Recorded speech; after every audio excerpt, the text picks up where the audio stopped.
I'm Irving, and I'm an Adamaniac. Last time, Robin was strapped to the clapper of a gigantic bell that was about to ring his bell really good. Good grief, the dumb word combination thing is contagious. Batman has no idea because he's on his way to what he thinks is a trap the Bookworm has set for him. But when he gets there, Chief O'Hara has some bad news for him. What's up, Chief O'Hara? We've searched that hall from cellar to weather vane, not a trace of the Bookworm. But how can that be? Oh, worse news too, Batman. You know that alleyway where you said we'd find the Boy Wonder? Yes. A garden Yes. Bookworm's mom? Yes. Don't tell me. All right, I won't, but it really is something you should know. You guessed it. Great heavens! I'd better try to contact Robin instantly on the utility belt wavelength. Robin? Robin, do you receive me? Robin! Over.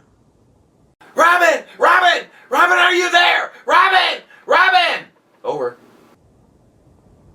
The tricky devils. They've turned the tables and caught Robin. I'll call headquarters. Throw out the dragnet. No, wait a minute, Chief O'Hara. Let me turn my memory back. Is Batman going into a trance? He strikes at midnight, she said. But we know the Bookworm's changed his plans. Don't interrupt! I'm trying to fathom the subconscious of a deadly criminal.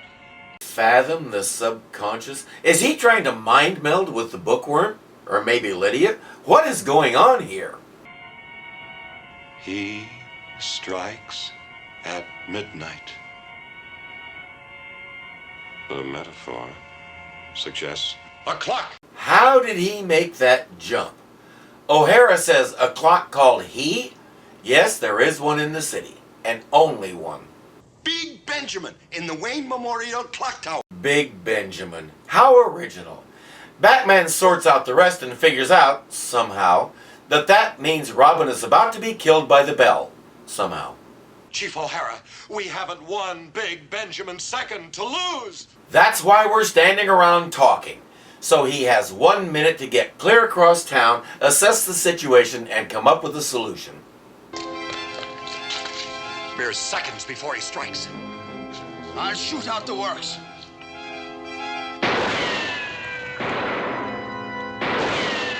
The bullets passed right through the face of the clock and struck Robin in the heart. He was killed instantly. Didn't even dent it. That's 8 seconds gone. Better come up with something else, quick. No time for a bat climb. We have one last desperate chance. Help me set up the bazooka. 35 seconds to set it up and do whatever it is you're gonna do. The lightning rod on top. Fire!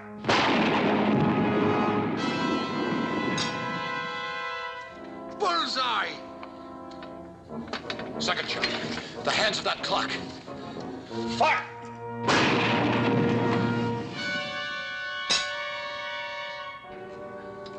Mother McCree, done it again. Quickly, now to get the ends of these two conductive lines.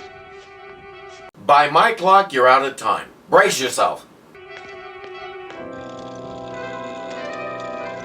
Maybe my clock is a few seconds fast. You have 5 seconds. 4, 3, 2, 1, 0. Clang, squish. Attaching these lines to the nuclear power source, both lines to the positive terminal. As you may recall from school, like charges of electricity repel each other. Now, to rev up the power turbines. I still don't get it, Batman. Pray, Chief O'Hara, that the clapper and the bell will be positively charged and thus repel each other! I hope so, Batman, I hope so. My editing program says that 5 seconds was 38 seconds long. Batman also has the power to slow time. Anyway, the clapper never quite smacks Robin's head against the bell because science. Because running a positive charge into a lightning rod and a pair of clock hands makes the bell and clapper repel each other, even though in this case we're talking electrical charges, when what Batman is talking about is magnetic poles that repel each other. But Batman has the money and the ability to make his own science, by golly, and it works. Robin is saved. Funny. All I hear is a nightingale.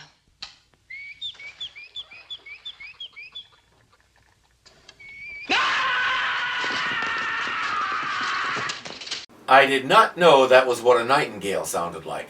How did they escape? He has no idea. Now, the fact is that our bats have flown the belfry unaccountably still squeaking. Gee, and us with our super crime not pulled yet. Aw, that means no ice cream, right?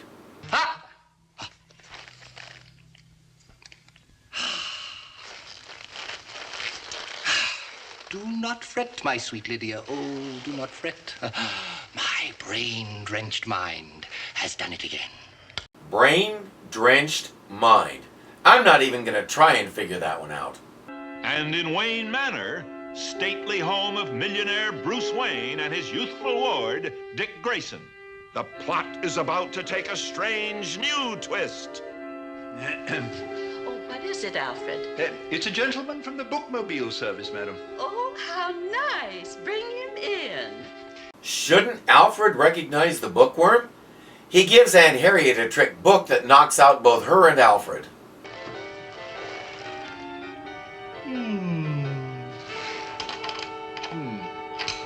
Oh.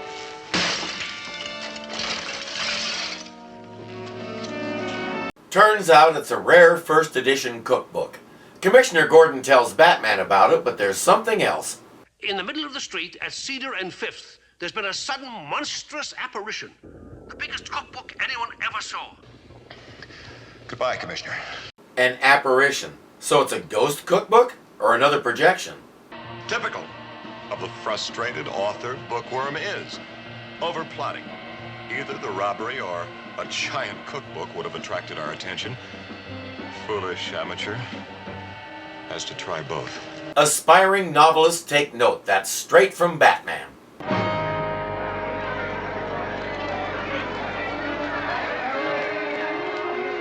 That is not an apparition. That is an obstruction. And how did the bookworm get it there without anybody noticing? Stay back! I bet it's hollow inside, Batman. We'll soon find out. Let's probe it with our high-energy radar. Roger. Since that's the precise gadget we need right now, obviously we have one. Let's open it up, Batman. Right you are. If the cover contains steel, we can do it from a safe distance using the super-powered bat magnet. Great. Since that's the precise gadget we need right now, obviously we have one. I'll work the power supply. Roger. And it comes in stylish pink and yellow and doesn't look at all like it was assembled from parts of cut-up pool noodles. That pull, 1,200 pounds. Make it a 10.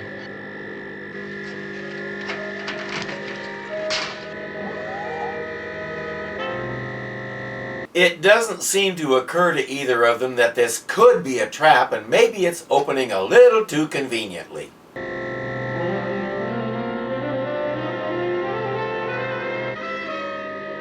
Oh, poor puny little bat brains. I bet they think they opened that book.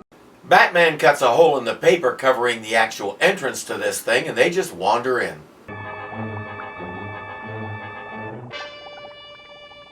Smells like soup. Darn good soup. Right you are. Bat soup. And in you go. He turns on a steam jet and the temperature starts rising. He really is planning on having steamed bat soup. Cook well, my bat-eared friends. While you are stewing down, I shall be pulling off the crime of the century with the aid of your Batmobile. Happy juices. Quick, let's fly. Batman's signal can't reach the police, but it can reach his super-de-duper antenna in the Batcave.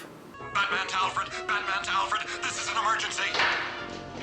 Whoa, Alfred, you've been holding out on us. When I suggested he put on a mask, I was kidding, but by the looks of that, he could do it.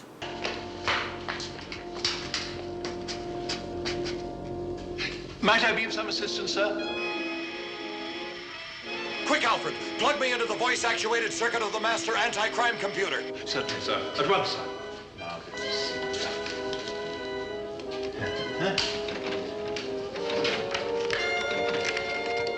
It's a good thing that machine takes checks. Plans and views. Folio 369. Operate. Crossfeed.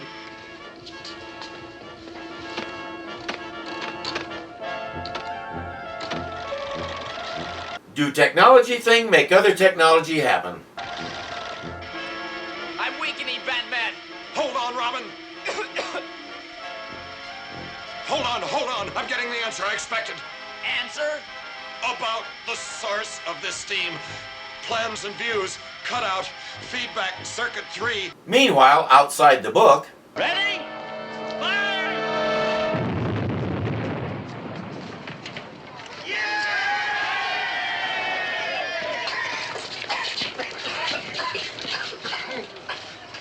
Good grief.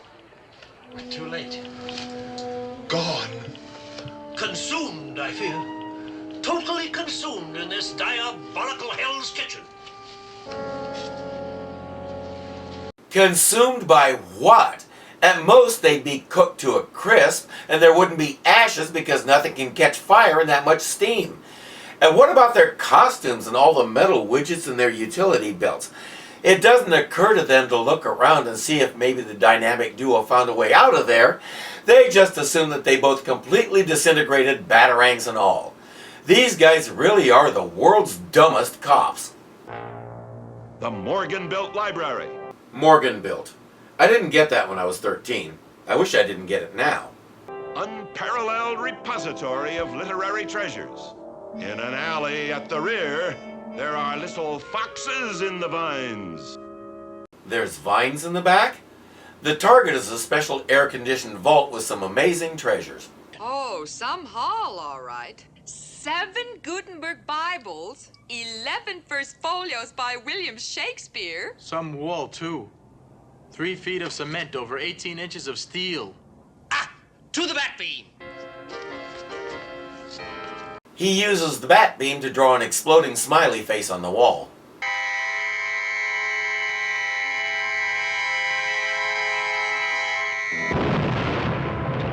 Time to go collect the loot. They'll follow you, Bookworm. Right back into the woodwork of the prison carpenter shop. Impossible. How did they escape? Thought you had us cooked, huh? We escaped through the manhole under your stove. The one you used to introduce your murderous steam pipe. It's an old mistake, Bookworm.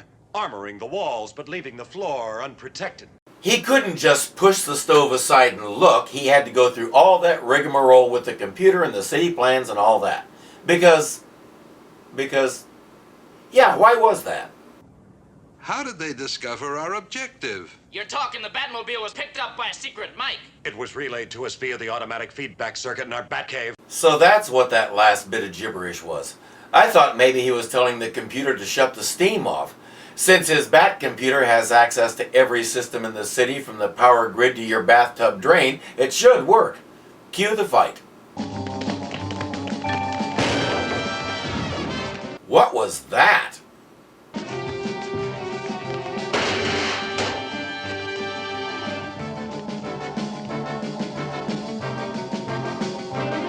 Does that guy really have it up his behind? What is that supposed to do besides cause him great bodily harm?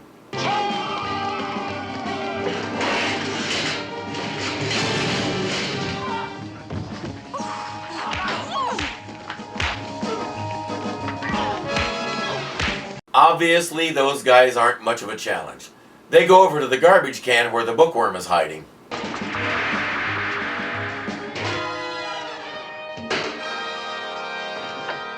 That was almost mean. Almost. You should have learned much sooner, Miss Limpet. The oldest plot, and still the best. Crime does not pay. Only on Wall Street. In the epilogue, Bruce Wayne gets to meet the bookworm. What are you smiling at, Bookworm? Oh, I am so much cleverer than all of you see. Oh, as the poet says, they who lose today may win tomorrow. Wrong, Bookworm. Not the poet. That line's from Cervantes' Don Quixote. Part 1, Book 1, Chapter 7. The devil. Why, this fellow, he is almost as obnoxious as Batman. Why, now that you mention it, oh wait, better not tell him that. The audience gets to chuckle at the irony again, and we're off to the credits. Roddy McDowall gave the best performance he could under the circumstances, but good grief was his character surrounded by idiots. Who tries to fight Batman by sticking a log up their butt? Lydia's a stereotype bimbo, so much so that when it's time for her to turn up the steam on Batman and Robin, he has to tell her twice because she's powdering her nose. The Gotham City cops don't fare any better. If anything, they're dumber than the criminals. They get to the alley and find the bookmobile gone and Robin with it.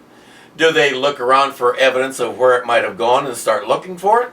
No, they all sit around until Chief O'Hara can go tell Batman, because nobody here can figure out that this could mean something's wrong. Commissioner Gordon thinks steam can evaporate metal. Really, the only character in this whole pair of episodes with any intelligence is Aunt Harriet. She's the only one of the whole bunch who had the good sense just to go sit down and read a good book. I'm Irving, and I'm an Adamaniac.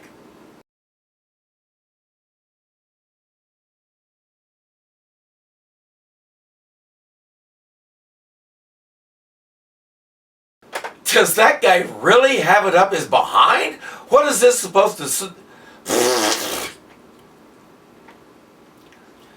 Does that guy really have it up his behind?